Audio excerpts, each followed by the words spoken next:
permítame sumergirles en la fascinante y poco explorada historia de Simón, conocido como Pedro, un hombre cuya vida fue transformada de manera extraordinaria por su encuentro con Jesús de Nazaret. Simón nació en Betsaida, un pequeño pueblo pesquero a orillas del mar de Galilea. Hijo de Jonás, creció en un ambiente humilde, rodeado del aroma a pescado y el constante vaivén de las olas. Desde joven, sus manos se acostumbraron al peso de las redes y su piel se curtió bajo el sol inclemente de Galilea. Pero, ¿qué sabemos realmente de sus primeros años? ¿Qué experiencias moldearon al hombre que llegaría a ser un pilar de la fe cristiana? Algunos escritos rabínicos sugieren que Simón, como muchos jóvenes galileos de su tiempo, podría haber simpatizado con movimientos nacionalistas que buscaban liberar a Israel del yugo romano. ¿Fue esta inquietud política lo que lo preparó para responder al llamado de Jesús?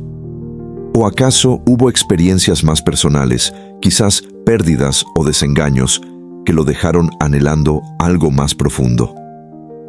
El día que Simón conoció a Jesús, su vida cambió para siempre. Los evangelios nos cuentan sobre una pesca milagrosa, pero ¿qué pasaba por la mente de Simón en ese momento? Imaginen a este pescador experimentado, probablemente escéptico al principio, viendo sus redes rebosantes de peces después de una noche infructuosa. El asombro debió dar paso rápidamente al temor reverencial cuando Simón se dio cuenta de que estaba en presencia de algo o alguien que trascendía su comprensión. La decisión de seguir a Jesús no debió ser fácil. Simón estaba casado, tenía responsabilidades. ¿Cómo reaccionó su esposa ante esta decisión? Los evangelios guardan silencio sobre este aspecto, pero podemos imaginar conversaciones tensas, lágrimas derramadas, promesas hechas. ¿Entendió ella la magnitud de lo que estaba sucediendo? ¿O vio simplemente a su marido abandonando sus responsabilidades por un sueño?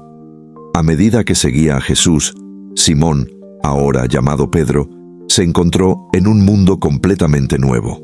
De repente, este pescador inculto estaba escuchando enseñanzas profundas sobre el reino de Dios, presenciando milagros asombrosos y enfrentándose a preguntas que nunca antes se había planteado.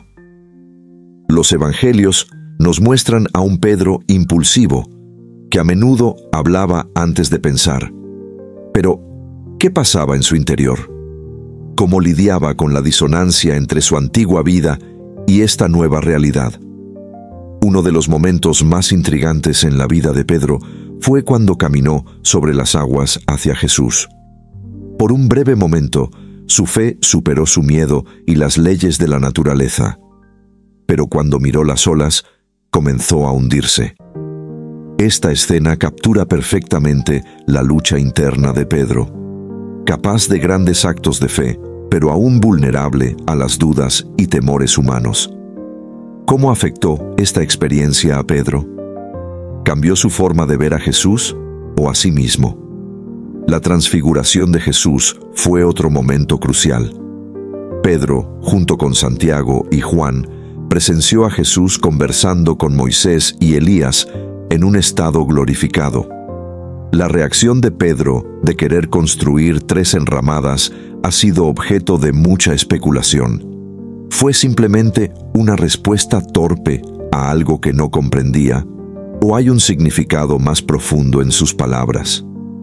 Algunos estudiosos sugieren que Pedro estaba tratando de prolongar el momento, de capturar lo trascendente en lo mundano.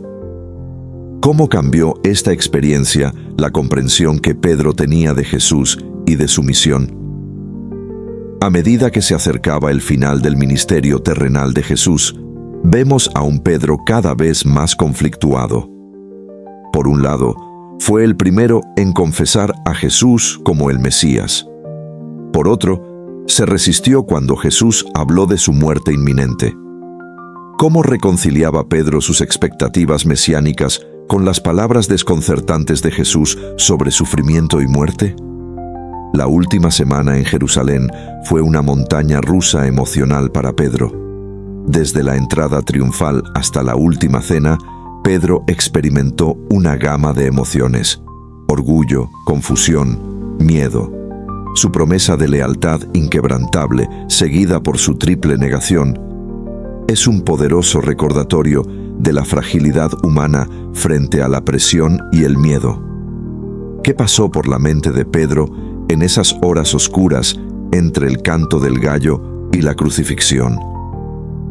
Los evangelios nos dicen que salió y lloró amargamente. Fueron lágrimas de remordimiento, de miedo, de desesperación. ¿Cómo afectó este fracaso a su fe y a su comprensión de sí mismo?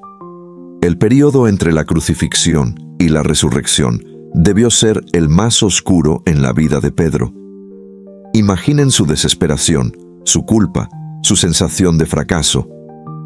¿Cómo lidió con estos sentimientos?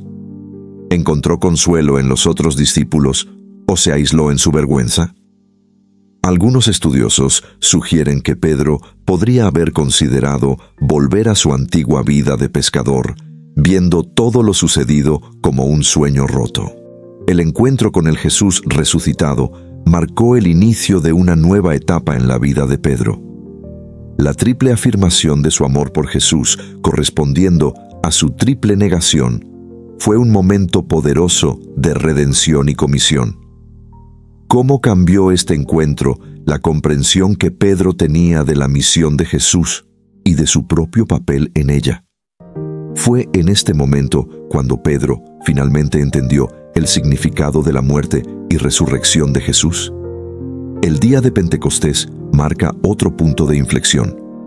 La transformación de Pedro de un pescador temeroso a un predicador audaz es asombrosa.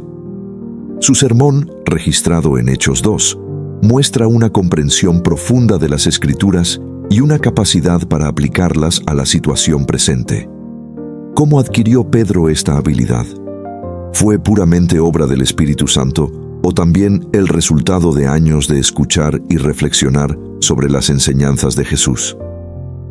Los años siguientes vieron a Pedro liderando la iglesia primitiva a través de desafíos internos y externos. Su encuentro con Cornelio y la subsecuente visión en Jope revelan que incluso como líder, Pedro seguía aprendiendo y creciendo. Su disposición a cambiar sus puntos de vista sobre los gentiles muestra una humildad y apertura notables. ¿Cómo reconcilió Pedro estas nuevas revelaciones con su formación judía? ¿Cómo manejó las tensiones que surgieron en la comunidad de creyentes? La tradición nos habla de los viajes misioneros de Pedro, aunque los detalles son escasos. ¿Cómo fue recibido en las sinagogas donde predicaba que Jesús era el Mesías? ¿Cómo manejó la oposición y la persecución? Su carta, 1 Pedro, nos da algunas pistas sobre los desafíos que enfrentaban los creyentes y cómo Pedro los alentaba a permanecer firmes en la fe. Los últimos años de Pedro en Roma están envueltos en leyenda y misterio. Se dice que enfrentó al mago Simón, realizando milagros que demostraron el poder superior de Cristo. ¿Cómo era la vida diaria de Pedro en Roma? ¿Cómo se relacionaba con la comunidad cristiana allí, muchos de los cuales probablemente nunca habían conocido a Jesús en persona?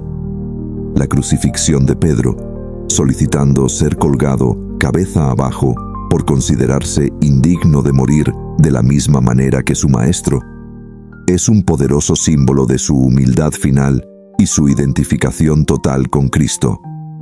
¿Qué pensamientos pasaron por la mente de Pedro en sus últimos momentos? ¿Recordó aquel día lejano en Galilea cuando Jesús lo llamó a ser pescador de hombres? La vida de Pedro continúa fascinando e intrigando a estudiosos y creyentes por igual. Su journey desde un simple pescador hasta un pilar de la iglesia primitiva es un testimonio del poder transformador del encuentro con lo divino. Nos desafía a considerar nuestras propias transformaciones y luchas espirituales. ¿Qué podemos aprender de sus triunfos y fracasos?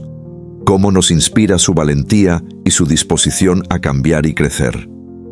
La historia de Pedro nos recuerda que la fe es un camino de crecimiento continuo, lleno de altibajos, momentos de duda y triunfos inesperados.